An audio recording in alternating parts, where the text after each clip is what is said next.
মসজিদে নববীতে বসা একজন সাহাবী ডাক দিয়ে বলে, ইয়া রাসূলুল্লাহ, ইয়া হাবিবাল্লাহ, আপনার কাছে আমি একটা পাওনা পাই। নবীজি ডাক দিয়ে বলে, কি পাওনা? সাহাবী ডাক দিয়ে বলে, ইয়া রাসূলুল্লাহ, ইয়া হাবিবাল্লাহ, আপনি কোন এক যুদ্ধের ময়দানে আমাকে প্রহার করেছিলেন, আমি ওইটার বদলা চাই। নবীজি একজন সাহাবীকে ডাক দিল, সাহাবী, ওই সাহাবীকে চাবুক টানা দেয়, ওই সাহাবী যেন তার বদলা আদায় করে।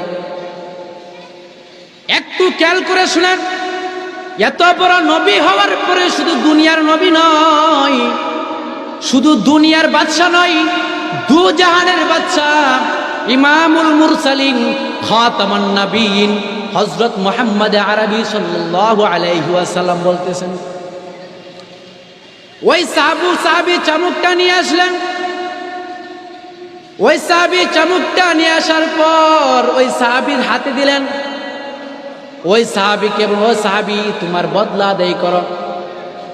ওই সাহাবী ডাক দিয়ে বলে, ইয়া রাসূলুল্লাহ, ইয়া হাবিবাল্লাহ, আপনি যখন আমাকে প্রহার করেছিলেন আমার গায়ে কোনো পোশাক ছিল না, অর্থাৎ আপনি পোশাক খুলেন, তারপরে আমি আপনাকে প্রহার করব।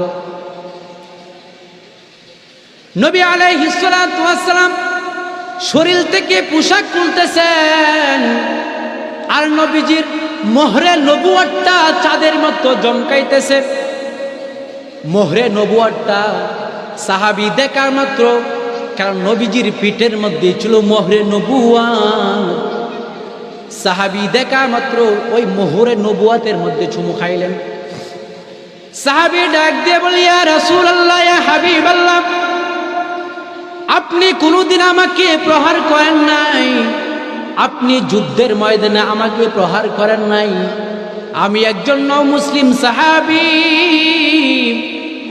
আমি মুসলমান হওয়ার আগে আমি শুনেছি আপনার পিঠের মধ্যে একটা মোহরে নবুয়ত আছে, এবং মুসলমান হওয়ার পরেও শুনেছি আপনার পিঠের মধ্যে একটা মোহরে নবুয়ত আছে।